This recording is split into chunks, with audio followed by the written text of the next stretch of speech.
A fake parent don't touch my baby. Alex came to my house with Emma and their newborn.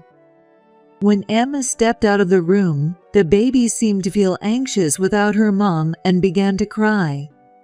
However, Alex made no attempt to comfort his baby. Seeing this, I tried to pick up my grandchild, but Alex raised his voice, stopping me in my tracks, and hurled those shocking words at me, leading to an argument between us. Just then, Emma walked back into the room and was stunned by what she saw. You don't know? Emma revealed a shocking truth to Alex, who had just done something unbelievable. My name is Catherine. I'm a 47-year-old pianist. I have a son, Alex. It's been 19 years since we became a family. I've had quite a tumultuous life. Alex isn't my biological son. When he was 3, I remarried his biological dad. In other words, he's my husband's child from a previous marriage. It seems his ex-wife left Alex behind when she left. From the moment I decided to remarry, I was determined to be Alex's mom. I was happy to be a family of 3, my husband and Alex. However, as soon as my husband and I got married, he started seeing someone else and divorced me. To escape from raising a child, he dumped Alex on me. There's no way I can raise a kid. I'll pay you money.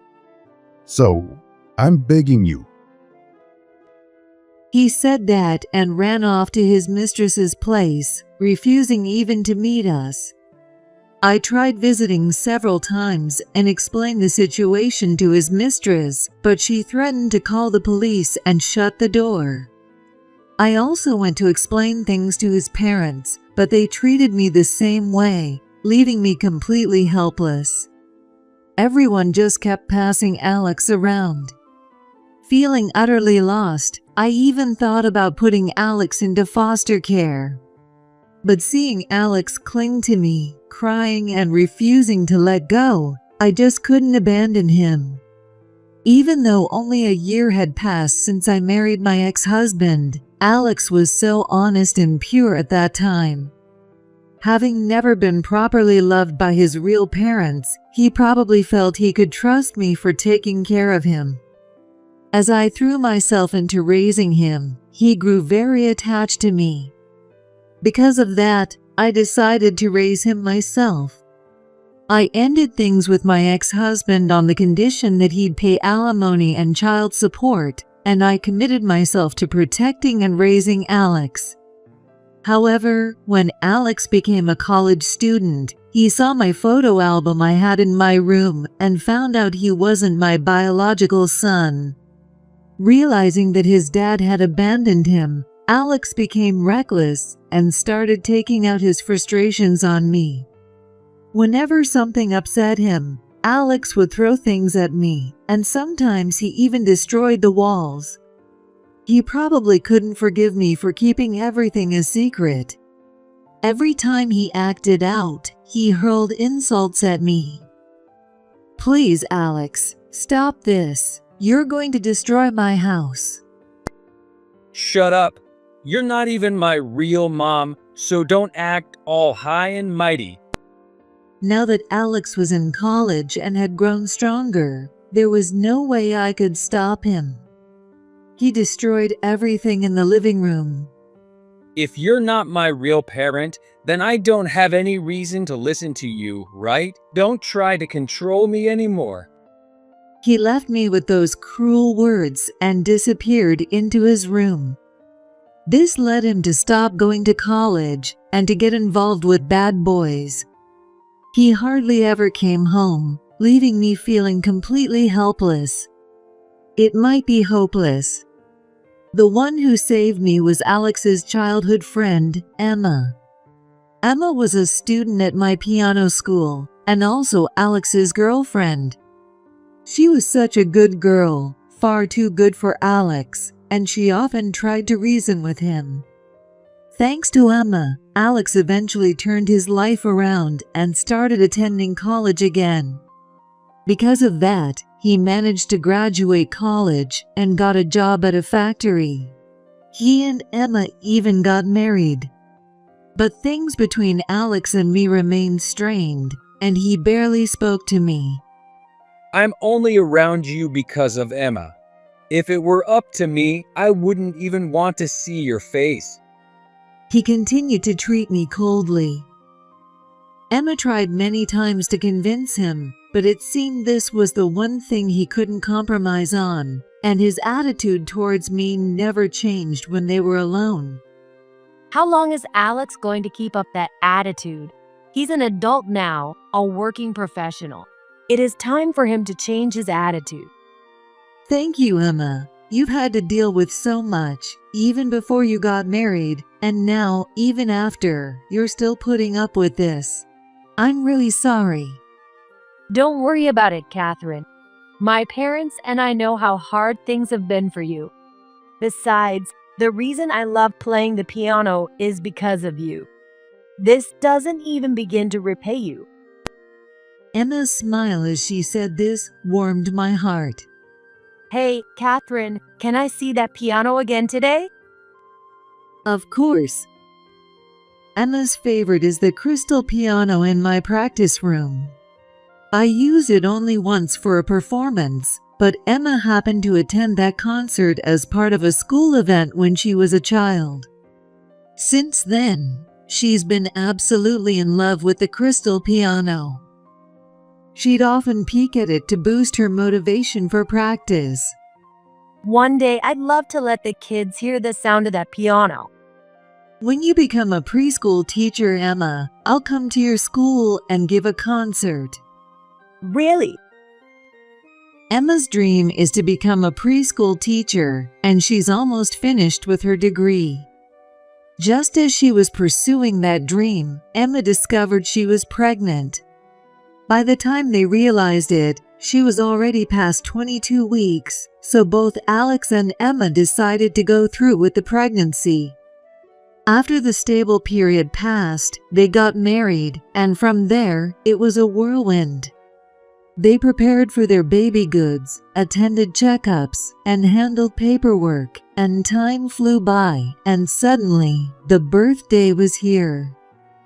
And today, I'm going to meet my grandchild for the first time. I couldn't visit during Emma's hospital stay to give them some space, but she called after being discharged and said they'd be coming over with the baby. Alex would be coming too, and I couldn't help but feel a mix of nerves and excitement. Since then, Alex and I have managed to maintain a somewhat decent relationship, though it's still not perfect. He still doesn't speak to me much, but at least he stopped hurling insults every time we see each other. I thought he had finally matured, but reality, as always, was more complicated. As I finished preparing to welcome them and took a moment to catch my breath, the doorbell rang. It's finally happening. I headed to the door, my heart racing with excitement. Welcome. I slowly opened the door and looked up to see Emma holding a small baby girl wrapped in a swaddle, gazing at her lovingly. Hello, Catherine. Emma's expression had softened, and she looked more like a mother now after giving birth. Since Alex was parking the car, I invited Emma and baby girl into the living room. Congratulations on the birth. It must have been tough. Here, I got some baby clothes as a gift. I didn't know the gender, so I picked something that would work either way. Oh, how cute. It's perfect, especially with summer coming. Oh, my baby, this is Catherine. Emma continued to call me by my name instead of Grandma, because she wanted her baby to remember my name. Sorry to keep you waiting. Alex came in a little later, and for some reason, he sat down between me and Emma, almost as if he was trying to keep the baby away from me. Hey, if you sit there, I can't see her cute little face. It's fine. I want to sit here. Although our relationship had improved somewhat, it still wasn't fully mended. Now, with Emma around, he's a bit more tolerable than usual. However, whenever I tried to peek, Alex would give me a harsh glare. At that moment, Emma stepped out to take a call from her parents. Sensing her mom's absence, the baby started to cry. I thought she might be hungry, so I turned to ask Alex, but he was busy on his phone and showed no intention of helping. Seeing no other option, I decided to pick up the baby myself. Don't touch her. Just then, sensing my actions, Alex raised his voice and quickly scooped up the baby as if to snatch her away from me. A fake parent, don't touch my baby. I'm only here because Emma insisted, so don't get any ideas. Even though his newborn daughter was right there, Alex spat out those harsh words without a second thought. I was so shocked that I couldn't find any words to respond. I never wanted to show you my kid's face in the first place. But we had something else to do today, so we came by. Don't think for a second that I'd let you hold her. Since getting married, Alex had moved out and was living with Emma in their new home. He hardly ever came back to the house, but I thought that distance was actually good for us. But it seemed I was the only one who thought that way. For Alex, nothing had changed since the day he learned the truth. He still harbored the same resentment towards me for keeping the secret all those years. The tension between us was palpable. As that awkward silence hung in the air, Alex's phone started ringing. When he looked at the screen, his expression changed dramatically. Still holding the baby, he suddenly headed toward my piano practice room. Why is he going in there? I followed him, puzzled, and found him staring at the crystal piano while speaking in a cryptic tone to the person on the other end of the line. Yes, the company's name is engraved on it. If this really is the crystal piano, you'd better offer a good price. Let's see. The company name is... The company name, engraved, and money. The moment I heard those words, I felt the blood drain from my face. Panicking, I rushed into the room, only to be met with a hostile glare from Alex. What do you want? Can't you see I'm on the phone? Get out. Realizing I might have caught onto something, Alex quickly stepped away from the piano and started yelling at me. But I wasn't intimidated. I confronted him directly with my suspicions.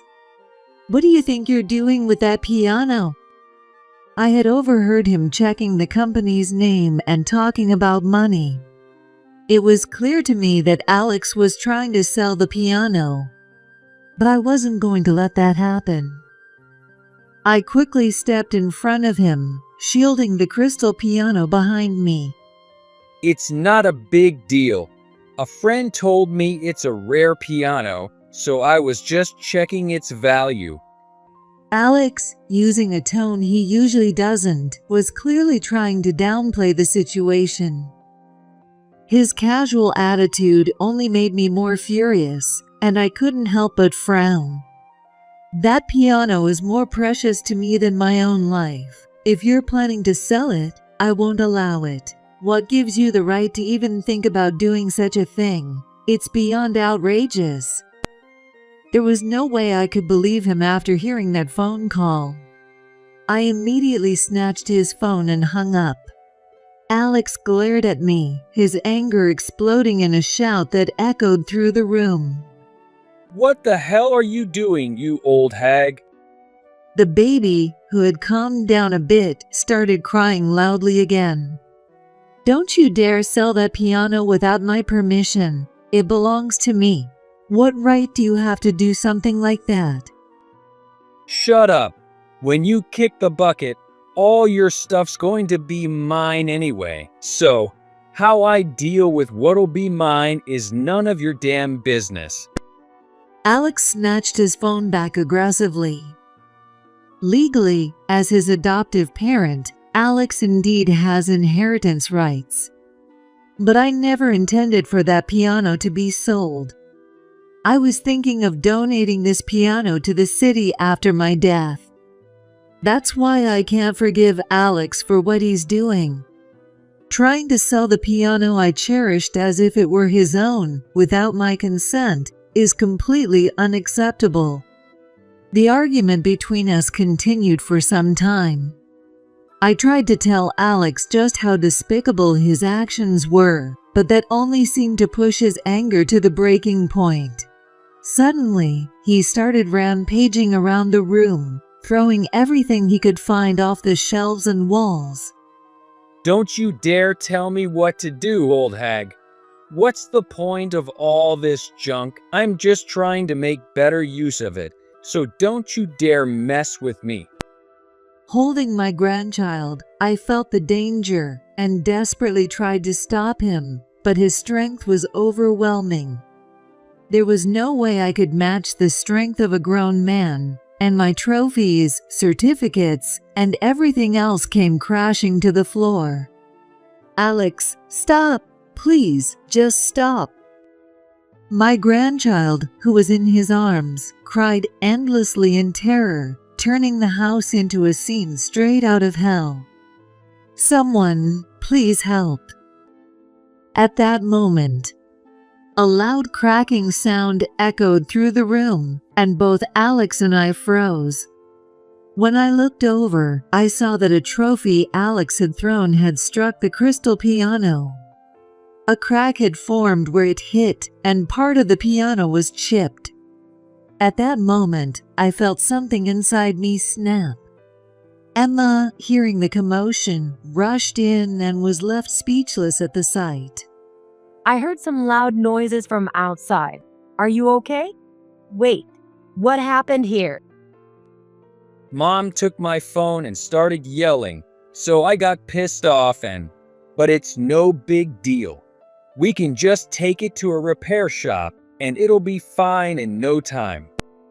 Alex, perhaps trying to calm Emma down, suddenly switched to a brighter tone and approached me. He placed his hand on my shoulder, squeezing it tightly, as if to silently warn me not to say anything to Emma. But I just kept my head down and didn't respond. Normally, I'd try to be considerate and respond to Alex's words, but at that moment, I couldn't bring myself to do it. Noticing my silence, Alex looked puzzled, tilting his head. Meanwhile, Emma dropped her phone to the floor and covered her mouth with both hands. No, this can't be happening. Emma started trembling as if in despair. Seeing her reaction, Alex turned toward her, confused, only to be met with Emma grabbing the collar of his shirt and shouting at him. Do you have any idea what you've done? Don't you know this piano is one of only 5 crystal pianos in the world? It's not something that can be easily repaired. What? Alex exclaimed in shock. And no wonder. Most crystal pianos are made of acrylic resin. But the one I own was specially made from real crystal by a renowned manufacturer, famous worldwide. The fact that the exterior was damaged meant that a part of the crystal was chipped. There's no one in America who can repair it. The only option is to contact the original manufacturer in China to fix it. That's how rare this piano is. The CEO of that company was so moved by one of my performances that he had it custom made for me as a token of appreciation, asking me to share its beauty with the world. It's not something you can just call a repairman to fix on the spot. Hearing this from Emma, Alex turned pale. And then, Emma dropped another bombshell. And you think fixing it will be cheap? Do you have any idea how much this piano costs? $3 million. That's how much. There's no way the repair costs would only be a few $100s. $3 million? Alex was stunned by the amount, far beyond anything he could have imagined. He looked at me for confirmation, but I didn't say a word. I just walked over to the crystal piano, picked up the chipped piece, and said nothing. I didn't even hear Alex's words. Mom, I'm sorry. I had no idea. Realizing how serious the situation was, Alex finally began to understand the gravity of what he had done and tried to gauge my reaction, peering at my face for any sign of forgiveness. I responded to Alex with just a single phrase. "It's over." He had destroyed the piano I cherished like my own child, along with the trophies and certificates I held dear. I had reached my breaking point. I lifted my head and shocked Alex with my words. "It's over. I don't need your apology." Alex, taking my words at face value, sighed in relief, his hand resting on his chest as if a weight had been lifted. He probably misunderstood, thinking that his apology had earned him my forgiveness. Just as he began to smile in relief and was about to say more to me, it happened. You're forgiving me, right? Thank you. I'll be sending you the bill for the repairs, and I'm also cutting off our relationship as parent and child. So, no need for your apologies. What? I cut Alex off, hitting him with my words. Alex, who never expected me to demand reparations and disown him, let out a shocked gasp, cold sweat forming on his forehead. You've got to be kidding, right? It's just a little chip. You don't have to go that far. I've been thinking about this for a long time, wondering if this is how things should be. But the truth is, I did hurt you by keeping the truth from you. So, I've tried to endure whatever you did to me. I thought it was my responsibility to bear it because I hurt you by staying silent. I've been holding on for decades, thinking I shouldn't run away from that responsibility. No matter what he did, I gritted my teeth and kept hoping that someday he would understand. I thought that maybe once he had a child, Alex's perspective would change. Maybe this baby could help repair our relationship. I had held on to that hope. But instead, he had reduced everything I cherished to ruins right before my eyes. There was no reason for me to endure any longer, especially since he had even tried to sell my piano that meant so much to me. I had no desire to leave any inheritance to someone like him, so when I told him I was cutting ties, Alex quickly tried to win me over again. Don't say that. You know, you won't be able to see your grandchild easily if we cut ties. Are you really okay with that? His voice wavered with anxiety as he tried to use my grandchild to threaten me. But I wasn't going to back down from his threats. I crossed my arms and spoke to him firmly. I don't mind. Emma will keep me updated, and I'm only cutting ties with you. This has nothing to do with Emma or my granddaughter. That's no right. Of course it has something to do with them. The baby is my child, and Emma is my wife. If you cut ties with me, that means you're cutting ties with them too. No, it doesn't. Emma cut him off sharply, seeing through his desperate attempt to threaten me further. She took the baby from Alex as if snatching her away and looked at him with a gaze full of contempt. This only affects your relationship with Catherine. It has nothing to do with me or the baby. There's no law that says I can't see her, so of course, we'll still visit. What nonsense are you spouting? Alex was stunned, clearly not expecting Emma to turn against him and side with me. As soon as she took the baby into her arms, the little one calmed down and began to sleep peacefully. You're just going to abandon me? You can't even properly take care of a newborn, and you've trashed this room. On top of that, you don't even respect other people's belongings. Who in their right mind would defend a worthless jerk like you? It's ridiculous. Emma bluntly stated the hard truth. Her sharp words filled me with a sense of relief and satisfaction. Catherine is like a mother to me too. If you can't respect someone who's important to me, then you're not needed in my life or this baby's life. That's more than enough reason to leave you. It seemed this was the first time Alex had been spoken to so harshly, and he was devastated by Emma's words. He could only look at her helplessly, with no sign of a rebuttal. Seizing the moment, I hit him with my own words. And by the way, don't think it's just the piano repair costs. I'm going to charge you for everything you destroyed in this room. The moment Alex heard that, he snapped back to reality and turned his gaze toward me. If you do this, it'll make life harder for Emma and the baby. Is that what you want? I couldn't believe he still thought he could continue living with Emma and the baby. Emma, who had been listening beside him, was just as shocked, her mouth hanging open in disbelief. You're only supposed to punish me, but if you demand the repair costs, it'll affect Emma and the baby too. Is that really what you want? Aren't they important to you? Hearing this empty threat, I couldn't help but sigh.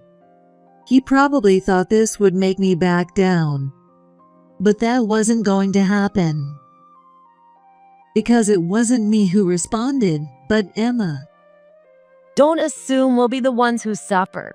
I'm divorcing you. We'll be just fine. What? Alex was thrown off balance by Emma's mention of divorce. I was astonished that he hadn't noticed this was coming, even after hearing the conversation. Divorce? What kind of nonsense is that? We just had a baby, and this is the time to work together as a couple. How can you even think of splitting up now? And you think a man who still destroys things in a fit of rage, even with a newborn in the house, is someone we need as a father? Alex desperately tried to convince her otherwise, throwing out arguments left and right. However, as each of his arguments was systematically shut down, the color gradually drained from his face. No matter what he tried to say, Emma counted his words, and to top it off, he realized that I had completely abandoned him. Realizing that he was no longer needed, he suddenly began to panic. You've been blaming Catherine for staying silent all these years, throwing tantrums in the house like a child. Do you even know how old you are? You're not some kid who doesn't know right from wrong anymore, yet you still act like this. Who needs someone like that around? We're better off without you. Faced with this harsh reality, Alex shook his head in denial, as if trying to escape the truth. It's unthinkable. If I imagine my own child doing something like you, I'd be devastated. So, it's over. I'm divorcing you. Emma glared at Alex with a steely gaze. Please reconsider. Never expecting things to come to this, Alex desperately apologized and begged Emma to reconsider. I don't want a divorce. I don't want to leave you, Emma. That's impossible. You still behave like this toward your parent who raised you. Who could trust you to take care of a child? You have no trust, no reliability. There's no point in staying married to someone like that. It was a perfectly reasonable statement. However, Alex had never been spoken to so coldly by Emma, and the shock left him utterly defeated. He looked down with no answer. I'm glad I found out your true nature before my baby grew up. I thought you had matured and settled down, but it turns out people don't change that easily. I've learned that the hard way. At that moment, I noticed how much pain was etched on Emma's face, She must have placed her hopes on Alex as well. She had hoped that having a child would turn him into a loving father who cherished his family, placing her last bit of faith in him. But instead, he had utterly betrayed her trust and destroyed something so precious to someone else. Emma was the one who was truly heartbroken. Just thinking about what she must be feeling made my heart ache. But Alex remained silent, oblivious to her suffering. Unable to bear it any longer, Emma finally asked him, Why did you go on such a rampage? Well, Alex averted his eyes uncomfortably. That makes sense.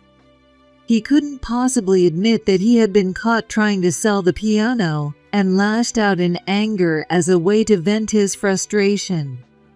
However, Emma wasn't going to let Alex off the hook that easily. If you don't speak up, I'll make sure all our friends know about this. Realizing he had no other choice, Alex finally confessed. I was trying to sell the piano. The moment he said that, Emma flashed a frightening smile and covered our child's ears with both hands. Could you cover your ears for a moment, please? Then she turned to me and smiled. What is she going to do? I wondered as I watched. Emma took a deep breath and then, to my surprise, yelled at Alex with a voice that shook the room. I thought you said you paid off that debt. Alex let out a small scream, collapsing to the ground in fear, visibly shaken by the force of her voice. Even I, standing nearby, was shocked by the intensity of her outburst. You told me when I was pregnant that you had some stupid gambling debt, but that it was paid off so we could get married. What? It turned out that Alex had a debt of $60,000 right before he married her. He had lost badly in gambling, and in an attempt to recover, he kept gambling, racking up a $60,000 debt. Alex, believing he couldn't marry Emma without paying off his debt, lied to her, claiming he had settled it and planned to sell my piano to cover the remaining debt. When I heard this, I trembled with anger, glaring at Alex. No, I wasn't really trying to sell it.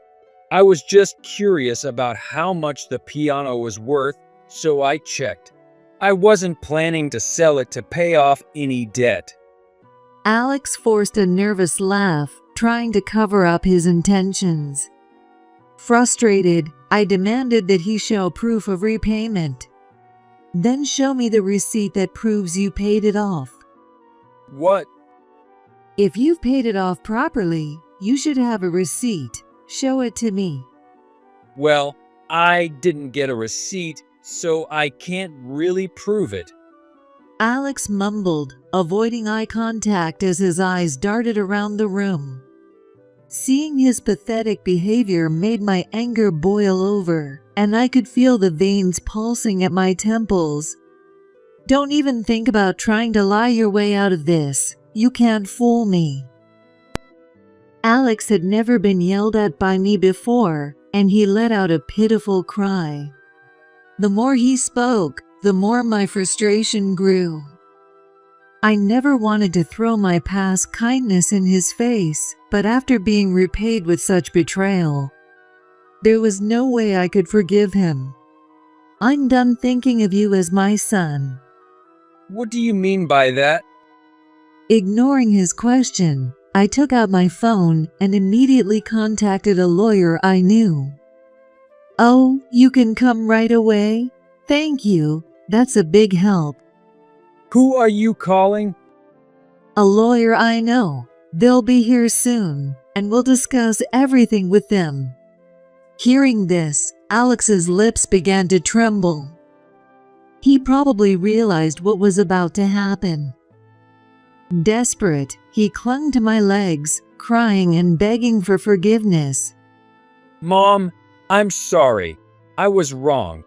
I won't sell anything, and I'll pay for the damages. Even if it takes me a lifetime, please don't dissolve the adoption. No matter how much he cried and pleaded, I had no intention of forgiving him. Having finally made up my mind to end our parent-child relationship, I spoke to him without hesitation. I'm glad you can see where this is going. If you were so perceptive, maybe you should have thought about the consequences before acting. Too bad for you. Alex ran to my feet, sobbing uncontrollably, clinging to me with a desperate, pitiful look on his face. His pathetic display didn't even evoke pity in me. I tried to pry Alex off my legs as he clung to me desperately, but his strength was too much for me. Feeling annoyed, I sighed and spoke to him in a tone colder than I had ever used before. Please let me go. No, I won't let go until you forgive me. Let go. The sudden change in my tone startled Alex, making him flinch and look up at me in fear. I gave him a cold stare, and Alex took his hand off my leg as if he were frightened. No matter how much you apologize, I have no intention of forgiving you. It's pointless. Paying for what you've done over your lifetime is the bare minimum, and it's not even a condition worth considering. No way. Faced with the harsh reality that nothing he did would change my mind, Alex was at a loss for words. I knelt down in front of him, looking him straight in the eye. Do you have any idea how much it hurt to apologize over and over and never be forgiven? Thinking that agreeing with me might save him from being disowned, Alex's tear-streaked face lit up with a glimmer of hope, and he nodded desperately. I understand. I really do. I realize now how terrible I've been. I'll make up for it from now on, so please.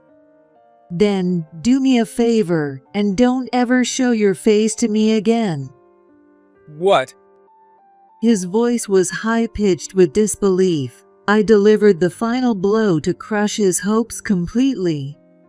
To be honest, I don't want to see your face anymore. I don't want anyone to know that someone as pathetic as you is related to me.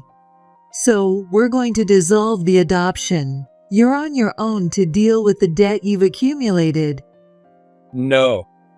Realizing it was all over, Alex collapsed to the floor, and shortly after, the lawyer arrived. After that, Emma and I discussed the future with Alex in my home, with the lawyer present.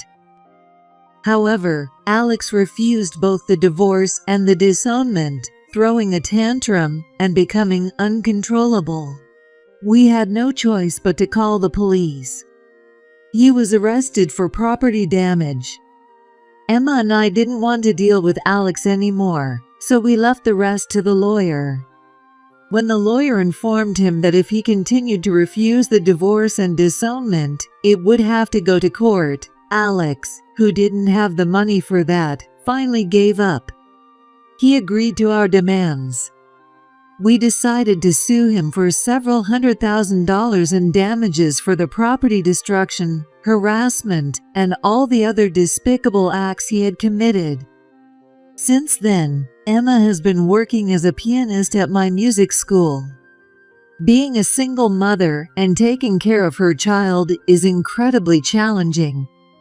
So I suggested she teach piano to the children at my school during her free time while raising her child.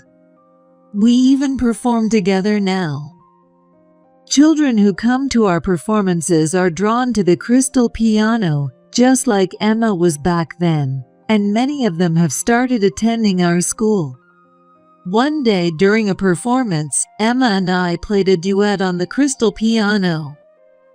Our perfect harmony caught everyone's attention, and we were featured in the local newspaper.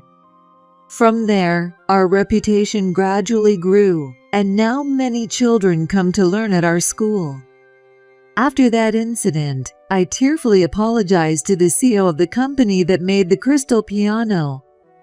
He immediately brought a repair team to the US to fix it. And within less than a week, they had repaired the piano. In return, he asked me to perform in China, offering to waive the repair costs in exchange for a free concert. Moved by his generosity, I decided to take Emma and my granddaughter to China next month. Emma and I laughed as we talked about recording the performance, so that one day my granddaughter would also come to appreciate the beauty of the piano.